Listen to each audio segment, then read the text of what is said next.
am Tiffany Stone, 48 years old. I work in an accounting position at an air conditioning company. At home, I live with my husband Edward and my mother-in-law. We have no children. I first met Edward at a large real estate development company where I previously worked, and he had just joined as a new employee. I thought Edward was one of those modern men as I saw him being liked by female colleagues and older male employees too. However, for some reason, Edward said, other accounting staff seem a bit inapproachable. But there's something warm and nice about you, Tiffany, and he started to hand me the accounting documents exclusively. I wasn't sure whether he was a natural airhead or just slow, but there would often be errors in the documents, or they were submitted just before the deadline. Each time, he would show an apologetic attitude but kept repeating the same mistakes, resulting in me having to do a lot of overtime. Is he savvy? Or is he just cleverly maneuvering things? While maintaining a smile outwardly, I felt a bit distressed inside. However, when he saw me struggling with a company-provided stationery, he would sometimes offer me the stationery he recommended. This attention to detail didn't seem like mere flattery. I eventually fell under his spell and ended up supporting him. We grew closer when I felt ill on the train during our commute. Possibly due to consecutive overtime work during the busy season, I couldn't bear the crowd on the train and became dizzy. Somehow, I managed to reach the station I get off for work, but I was exhausted and sat on a bench on the platform, unable to move, feeling nauseous. Edward noticed me and, without caring about his suit getting dirty, carried me to the medical room under the station staff's guidance. There, I took some medicine I had with me, rested a bit, and felt better. When I contacted the workplace, my boss instructed me to go home immediately. Edward was ordered to ensure my safe return home. Despite my refusal, he ended up escorting me home. The next morning, I went to work as usual, apologized to my boss and colleagues, and explained the situation to Edward and his boss in the sales department. I'm really sorry for the inconvenience. I'd like to do something to make it up to you. Then, how about treating me to dinner on Friday? I'm a bit strapped for cash right before payday, Edward innocently requested, and I agreed with a laugh.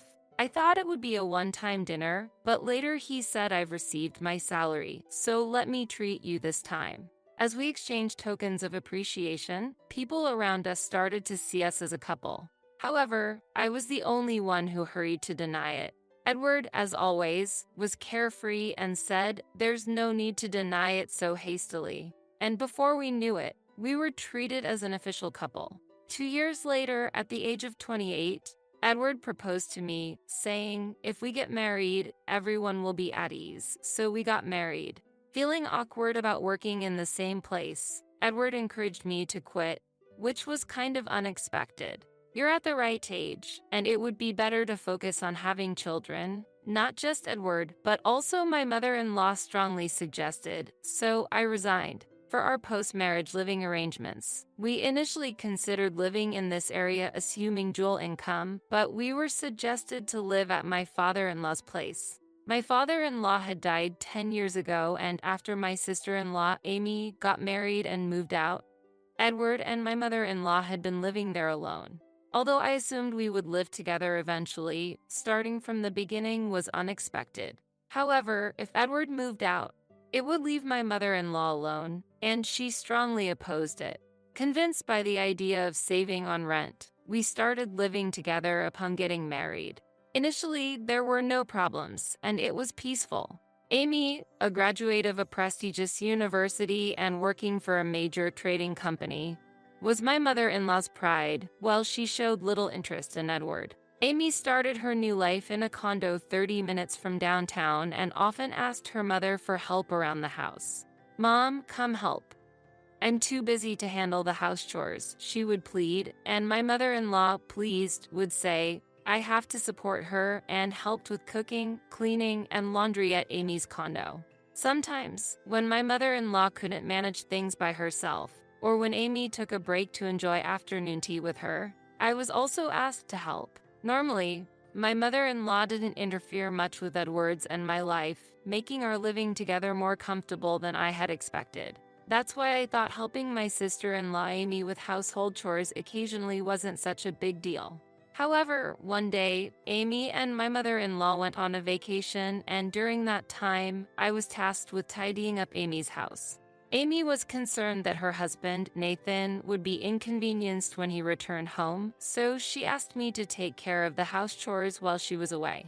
After we leave, please take care of cleaning, laundry, and meal preparations, she instructed, so I began the tasks in her condo as requested. I cleaned the house, washed and ironed clothes, following the routine flow of daily chores.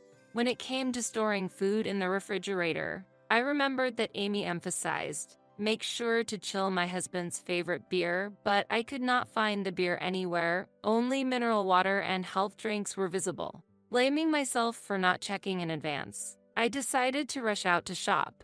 I headed to the nearby supermarket. Despite searching, I couldn't find the specific beer brand. The Belgian beer Nathan preferred was a rare item, not as readily available as typical American brands. Initially, I thought I could find it in another store, but after visiting several supermarkets and drugstores nearby, I could not find that specific brand anywhere. At that time, map apps were not yet common, and I was not very familiar with the area where Amy and her husband lived. It was challenging to know what each store carried, and as I visited numerous shops in search of the beer, I began to feel increasingly stuck. As time ticked away and my anxiety grew, I decided to catch a taxi as a last resort. I headed straight to a nearby department store and finally found the long-sought-after beer in the liquor section in the basement. I entered the apartment just a bit after 5 p.m. as the evening sky began to darken. Feeling fatigued after all the running around, but not forgetting about the beer that needed to be chilled at Amy's house, I hurried over. An unexpected scene awaited me there. In the living room, I saw Nathan, who had returned home earlier than usual. "Nathan, you're back early," I exclaimed in surprise and began tidying up the apron and various food-filled bags on the messy sofa. Suddenly, Nathan asked, "What's all this about?" My wife said we hired a professional for housework, which left me slightly perplexed. According to Nathan, there had been plans to call his mother from his distant hometown to live together, supporting their busy life as a working couple. He explained, "Our family, just like my wife's, doesn't have a father anymore, and I'm an only child. My mother has no one but me to rely on, and I wanted her to live with us here in exchange for her support with the housework." However, Amy had strongly argued, "If possible, I also want to bring my mother here to live with us. But favoritism is not fair and goes against justice." This statement was laden with a deep wish for balance and fairness within the family. Eventually, a solution satisfactory to both families was found, and they decided to seek external help for the housework. The cost for this service was to be equally shared by Amy and Nathan to ensure fairness. However, the actual situation was a bit different. Secretly, my mother-in-law and I were taking on the role of household support. When Nathan discovered this fact, he acted quickly and contacted Amy. Sensing trouble, Amy and my mother-in-law rushed back from the hot springs, but a fierce argument broke out between them due to Nathan's stern inquiry. Unable to leave, I stayed there. It was then revealed that Amy had been using the money given for household support for personal beauty and relaxation, as well as to spend time with her mother. Ultimately, my mother-in-law stepped forward and offered a heartfelt apology. She promised to act more carefully in the future, managing to resolve the situation for the time being. The conflict subsided. However, not long after, it came to light that Amy had been giving gifts to a popular stylist at the beauty salon she and her mother frequented and were enjoying drinks together. Given the previous incident, Nathan, furious, refused any mediation from my mother-in-law, which eventually led to a divorce. Amy's marriage ended in less than 5 years without any disputes over asset division due to the rented condo, and the divorce was settled smoothly without claims for compensation from either side, due to various speculations caused by them sharing the same workplace. Amy chose to resign and move to a different company, partly thanks to her getting scouted. She intended to start anew. However, due to the disappointment of not being able to achieve the career she desired, she directed her frustrations toward my mother-in-law and me. All this misfortune is your fault. If you had handled things better, none of this would have happened. You are the woman who has been an obstacle in my life. Amy vehemently blamed me. Despite the unfair accusations, they began to criticize me. At a time when I was struggling with not having children, my mother-in-law coldly said, I wanted to have a grandchild, but if the kid came from someone like you, it would have been hard to love them. Perhaps this was for the best, she remarked sarcastically. Shocked by such injustice, tears involuntarily flowed from my eyes. But what cut deeper were the words Edward uttered upon seeing me cry. It's too late to cry and regret your mistakes now. Why couldn't you have handled things better? The one who truly has a right to cry is me, he said with surprising coldness. Hearing those words, I was struck by a profound shock, realizing that Edward, despite knowing everything, was blaming me. I realized that in this house, there was no one on my side. Upon realizing that, I began to seriously consider divorce, but given my position of having resigned to focus on the home, it wasn't easy to vocalize thoughts of separation. While returning to my parents' home was a possibility, it felt awkward as my brother and his wife were already living there, especially since I was unemployed. Moreover, finding a suitable re-employment opportunity in my hometown seemed daunting. Amid these circumstances, I decided to aim for financial independence. Utilizing my network from my previous job, I discreetly found a part-time accounting position. I told my family I feel guilty for not having children yet. I want to contribute to the household finances, and with tears in my eyes, I was able to obtain permission to work. I started work the following month, doing my utmost best, since I was fully aware of the risks of being criticized for neglecting household duties or pressured to quit my job, even on exhausting or physically challenging days, without compromising at work and seizing every opportunity for growth. I was promoted to a full-time position 2 years after starting as a part-timer. 5 years later, upon receiving an invitation from a former boss who was starting his own business, I transitioned to the current air conditioning company, where I have been happily engaged in my work. However, on the day marking our 20 years of marriage, while washing dishes in the kitchen after dinner, Edward, who usually spent time amiably with his mother and was indifferent to my presence, came to tell me, "There's something I need to discuss. Please come to the living room." Feeling this was unusual, I headed to the living room where Edward, without allowing me to sit down, announced, "It's already decided, but from next month, we will begin living with my mom and sister." As I was taken aback, my mother-in-law added, "Amy has said she needs some time to recover at home due to the stress of her new job affecting her health. It's best for her to relax at home during such times. Plus, having outsiders around is unsettling, right?" She said. She approached me and continued with a malicious snare. Outsiders should go back to their own homes, making a dismissive gesture. At that moment, both my mother-in-law and Edward were smirking at me, as if gauging my reaction. But inside, I was secretly delighted, thinking, I can finally gain my freedom. I turned to them with a calm smile and said, "I understand. I will leave tomorrow afternoon and return to my room, leaving them astonished." The next day, after seeing Edward off to work, I waited for the antique dealer I had arranged the night before to arrive. My mother-in-law looked surprised at the unfamiliar dealer, but we proceeded with the work quickly without being distracted by her reaction.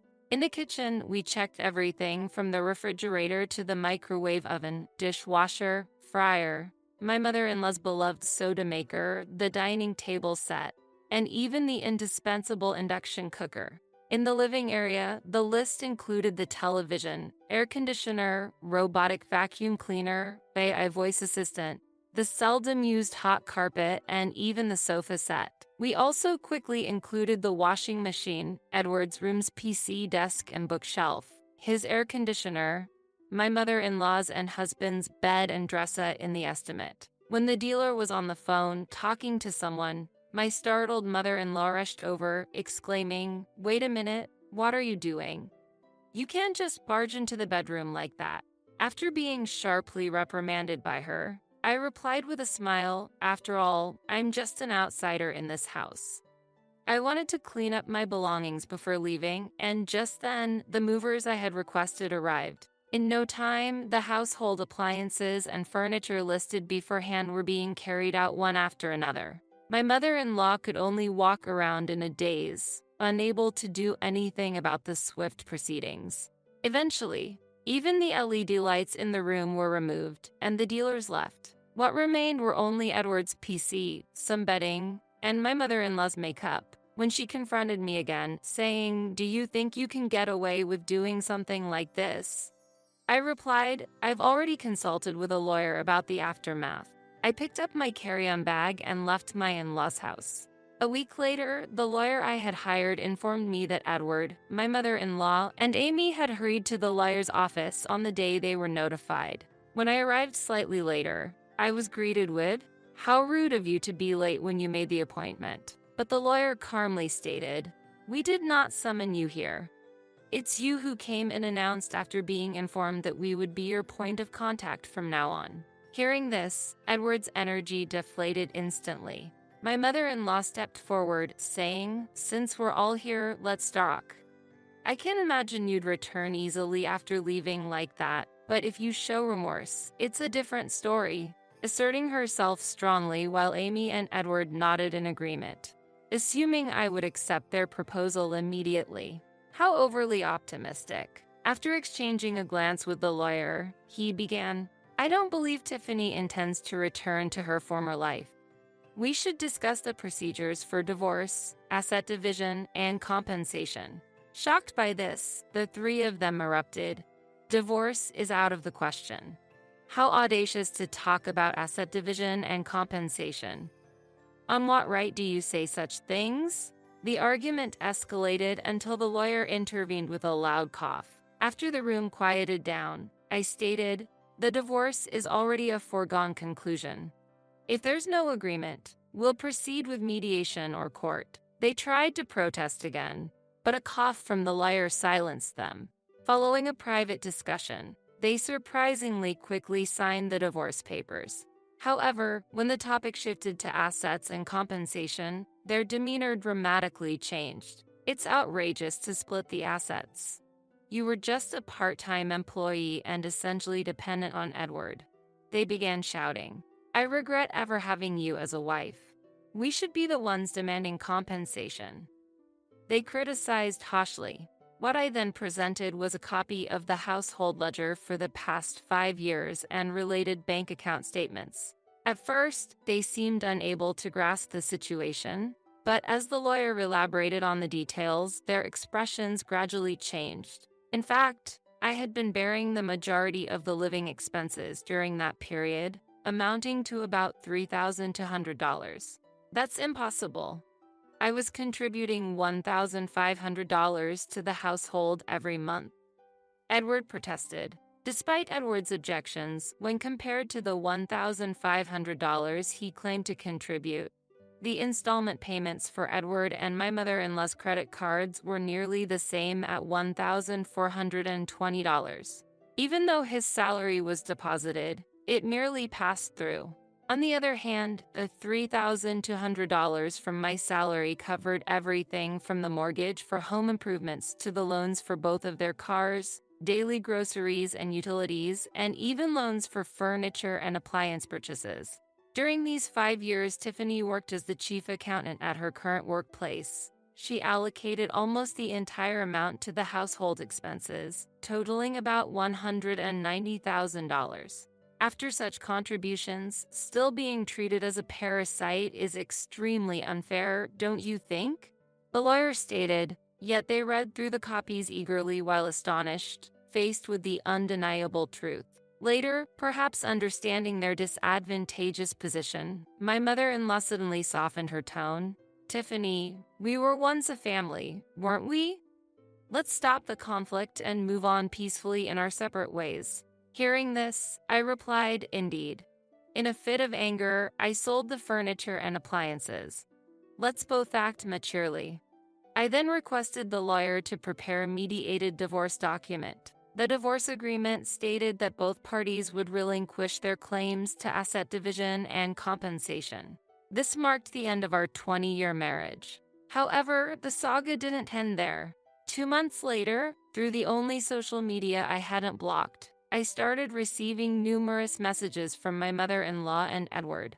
Initially, I ignored them, but the relentless messages throughout the day became unbearable. I decided to face them one last time at the lawyer's office. Arriving early, I found Edward and the others already waiting, their demeanor unchanged yet visibly more haggard. Upon spotting me, Edward raised his voice. "Is it true you purchased a new apartment?" I had chosen a property unrelated to his company. But it seems like news travels fast. My mother-in-law also angrily inquired, "Where did that money come from? Isn't it shared property from our marriage?" I calmly addressed their accusations, showing them the document regarding the relinquishment of asset division we had agreed upon. Edward and my mother-in-law seemed to have forgotten this inconvenient truth, expressing shock before protesting. "That's the same as being deceived. The problem is you kept secrets." The lawyer intervened. "The funds for Tiffany's apartment came from exercising stock options at her new job, which is not subject to asset division. If you have objections, we can proceed with legal action." Edward was at a loss for words. Meanwhile, my mother-in-law declared, "Fine, then I'll take this to court." I calmly responded, "If that's the case, I'll also file for compensation." Edward's open search for a remarriage partner, even before our divorce, caused me significant emotional distress. With a smile, my statement turned my mother-in-law's face pale. Beside her, I addressed a bewildered Amy. "Of course, I will file for compensation based on the mental distress I've experienced in the past. I have preserved all evidence of the insults and harassment directed at me, and laid out recording devices, data storage, and printed messages on the table, causing Amy's expression to change. I mentioned, "Amy, do you know Megan Thompson? She is the daughter of my direct supervisor," surprising Amy even further. I had previously discussed this tumult with Executive Director Thompson, from whom I had received advice. His daughter Megan works in an important position overseeing a department at the company where I work. I've met her several times at various company events, like barbecues and year-end parties, where we had opportunities to interact. Megan is a charming individual who brightens the room, someone who can converse amicably with anyone. However, she had faced unreasonable harassment from her boss at the company she joined, impacting her mental health and leading to a leave of absence. Shockingly, the perpetrator was none other than my sister-in-law Amy.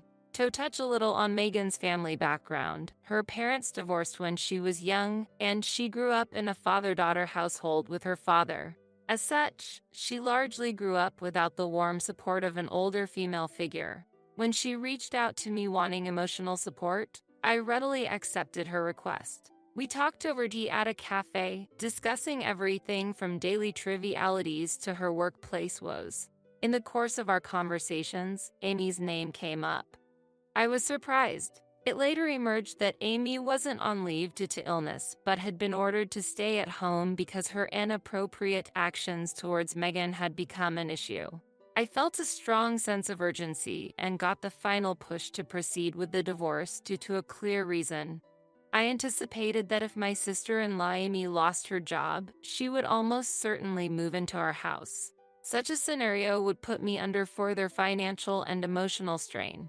While pondering how to proceed with the divorce advantageously, I was unexpectedly kicked out by Edward and my mother-in-law, which serendipitously turned the situation in my favor.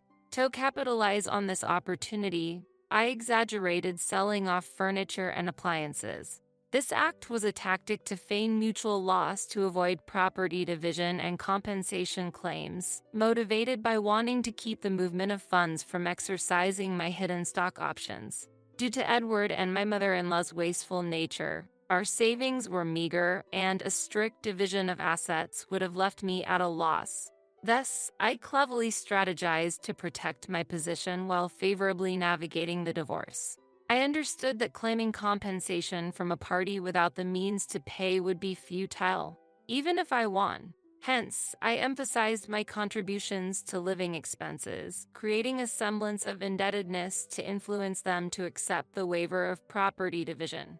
Edward, my mother-in-law, and Amy eventually grasped the situation. They felt relieved, thinking that expelling me from the family would restore their peaceful life.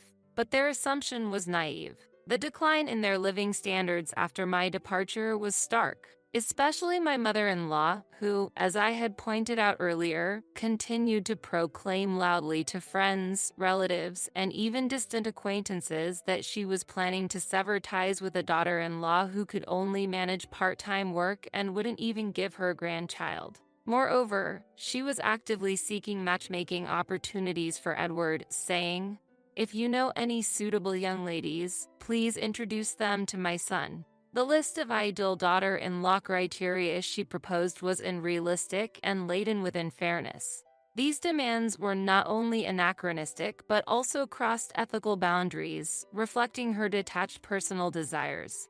She was overly fixated on youth as a factor in a prospective wife and generally dismissed the idea of having extensive social experience. She also expected the daughter-in-law to sever ties with her family and to receive a certain amount of assets up front from them, an exceedingly unfair demand. Additionally, she required medical proof of the woman's fertility before marriage, an extreme request that disregarded human rights. These conditions shocked everyone with their excessiveness and irrationality, subjecting my mother-in-law to widespread criticism. Every one of her utterances emanated from a deeply egocentric view, finding no sympathy from listeners.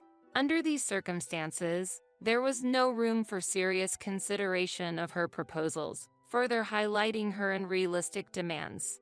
The outlandishness of her conditions alienated and disappointed all who heard them. Despite her attempts to impose her unrealistic expectations, the response from those around her was distinctly cold and dismissive. Even with additional criteria like beautiful, stylish, and tall, everyone sensed the emptiness of those demands, and no marriage proposals were forthcoming for Edward. Subsequently, as my mother-in-law hastened the search for marriage prospects, she faced increasing rejection and was ignored by those around her. As news of our divorce spread, they became the subject of local gossip, known as the embarrassing mother and child. Previously arrogant, my mother-in-law could no longer withstand the harsh judgment of society and began to seclude herself at home. Occasionally, cries and the sound of breaking dishes emanated from their house, becoming a whispered topic among neighbors. It seems my mother-in-law has been unable to control her emotions since I left the house. Once using me as an outlet for her stress and finding solace in shopping and trips, she may now be unleashing her frustration within the confines of her home. As for Edward, since he had left all financial management to me, he was clueless about handling money. Even after the lawyer explained the situation, he still overestimated his abilities. However, the mother and daughter duo, supposed to take over house chores, found them too bothersome and neglected their responsibilities. Their meals resorted to takeout or department store food, relying on cleaning and laundry services, leaving other minor administrative tasks unattended. Consequently, their finances collapsed within just 2 months. Edward had to retrieve his credit card from his mother, and his diet became simple and unbalanced. I heard that his meals now consisted of toast and coffee for breakfast, cup noodles for lunch, and discounted food for dinner.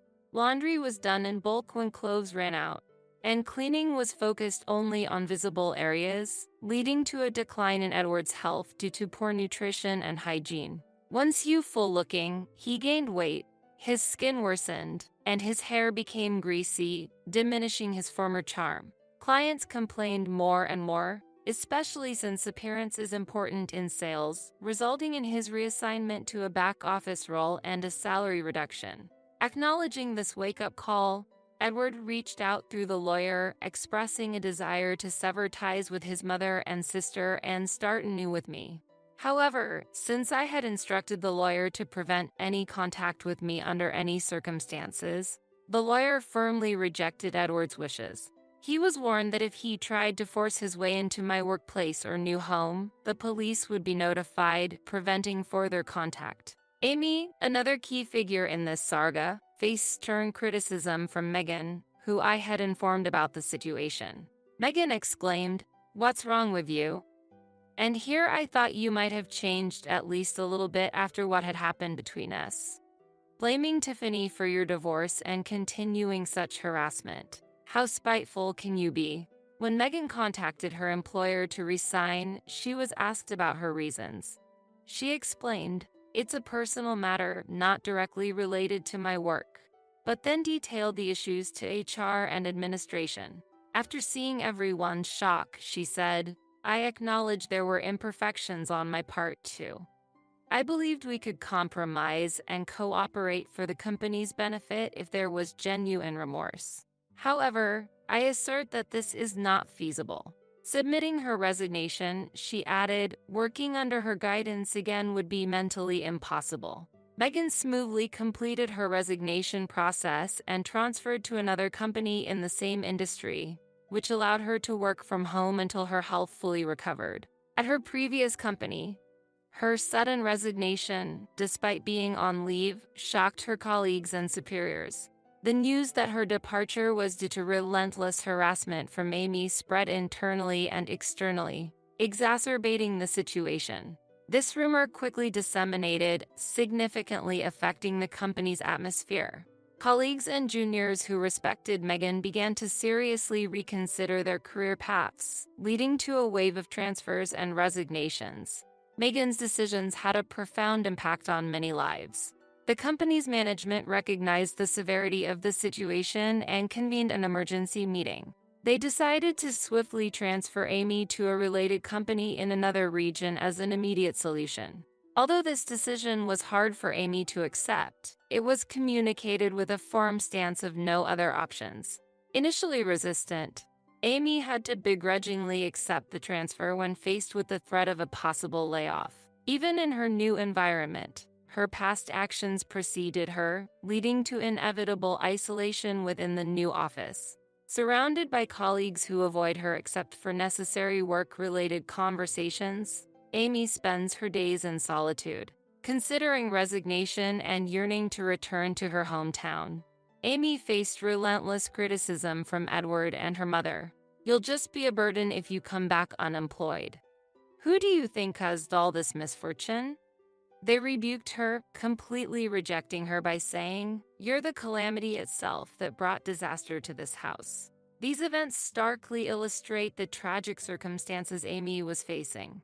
I heard she is now working in a quiet, out-of-the-way department of a subsidiary, a far cry from her former self, becoming a humble and unnoticed presence, diligently focusing on her tasks. She has transformed into a shadow of her former vibrant self, attracting no attention and blending into the background. My own life has also reached a significant turning point. After settling the tumultuous events, including officially ending my marriage with Edward, I embarked on a new chapter with Executive Director Thompson, encouraged by the warm recommendation of his daughter, Megan. Reflecting on the 20 years with Edward, I initially had little interest in remarrying. However, Megan encouraged me, saying, "Marriage can change significantly depending on the partner you choose." My father may be older, but he is truly a rare gem. Indeed, in less than a year with Executive Director Thompson and Megan, I've experienced more smiles and happiness than in the 20 years with Edward. Having a partner to share the joy of expressing oneself and living freely brings an immeasurable sense of happiness. While I sometimes regret not making this decision sooner, dwelling on past regrets is a waste of the present, which is invaluable. Moving forward, I am determined to cherish the new family life with Megan and Executive Director Thompson, building a richer and more peaceful future together.